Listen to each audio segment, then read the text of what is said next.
زہرا کا خطبہ اس نوعیت کا ہے اور اس تیور میں ہے کہ خالی دربار نہیں بلکہ خود خلیفہ ڈر گیا. خود خلیفہ جو تھا وہ دہل گیا. فاطمہ بولتی رہی,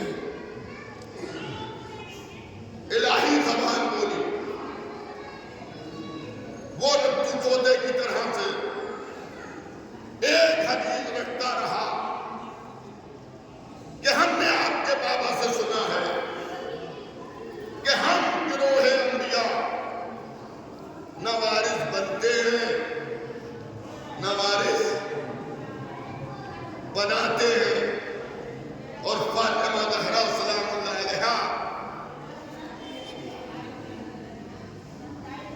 ہر بار قرآن کی ایک نئی آیت سنا رہی ہے جو اس حدیث کو جھوٹا ثابت کر رہی ہے.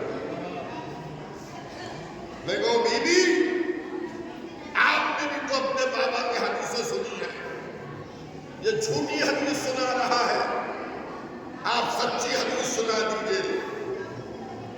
تو فاطمہ زہرا جواب دے گی, نہیں, ان کے سامنے ہم قرآن پڑھیں گے کیونکہ یہ وہی ہے کہ جنہی نے میرے باپ کے سامنے کہا تھا کہ ہمیں اللہ کی کتاب قرآن کافی ہے. انہیں سچا نہ سمجھنا جب یہ میرے باپ کے سامنے جھوٹ بول سکتے ہیں, تو اگر میں تمہارے سامنے جھوٹ بولے تو یہ کوئی تعجب کی بات نہیں.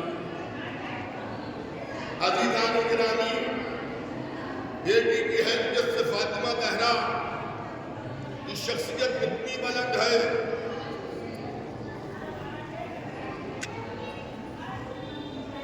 یہ بیوی کو ام ابیہ کہا جاتا ہے, اپنے باپ کی ماں. وہ محبتیں دی اور وہ عزت. کائنات کا مشکل کشا جو آدم سے لے کر خاتم تک سب کی مدد کرتا آیا,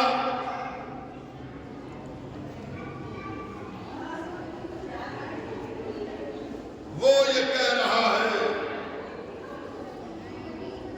کہ فاطمہ میری مشکلوں میں میری مددگار ہے.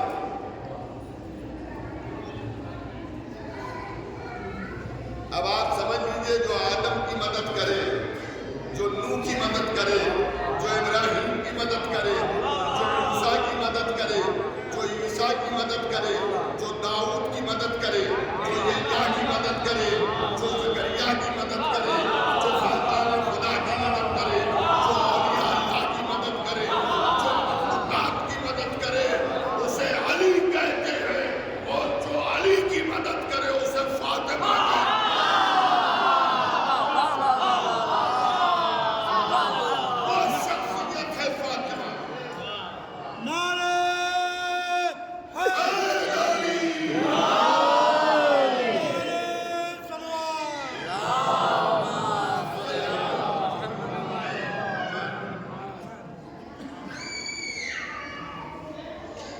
بس حضرات, مجھے بہت دیر اب کچھ نہیں عرض کرنا ہے, اس لیے کہ ناظم مقاصدہ جناب گلریز صاحب تشریف لا چکے ہیں. مومنین کو شکایت رہتی ہے کہ لکھنؤ میں محافل بہت دیر میں شروع ہوتی ہے. حضرات, اس میں محفل کرنے والوں کا کوئی قصور نہیں ہوتا. شعراء تاخیر سے تشریف لاتے ہیں, اس لیے محفل تاخیر سے شروع. یہ محفل تاخیر سے شروع ہوئی مگر الحمدللہ بہت تاخیر نہیں ہوئی. اس کا سبب یہ کہ حوضیہ جامع تبلیغ کے طالب علم جو سامعین میں بھی ہیں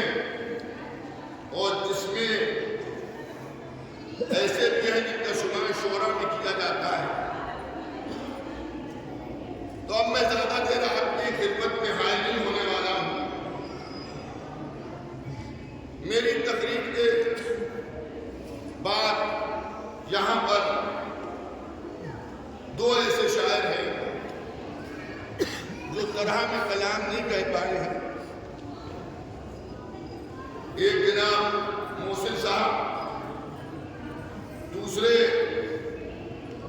ظفر نجفی صاحب. میری تقریر کے بعد یہ دو شاعر جنہوں نے طرح میں کلام نہیں پیش کیا ہے وہ